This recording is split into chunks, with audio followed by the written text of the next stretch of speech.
نحمده ونصلي على رسوله الكريم اما بعد فاعوذ بالله من الشيطان الرجيم بسم الله الرحمن الرحيم فاسألوا اہل الذکر ان کنتم لا تعلمون۔ سنت کی حقیقت۔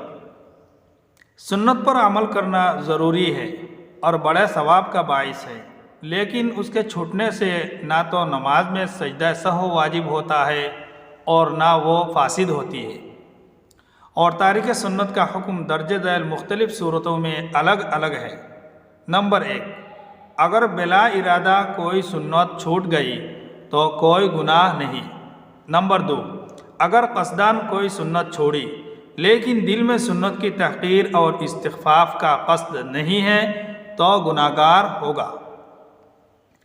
نمبر 3، اور اگر نعوذ باللہ سنت کو تحقیر و استخفاف کی بنا پر چھوڑا ہے تو ایسا شخص اسلام سے خارج ہے۔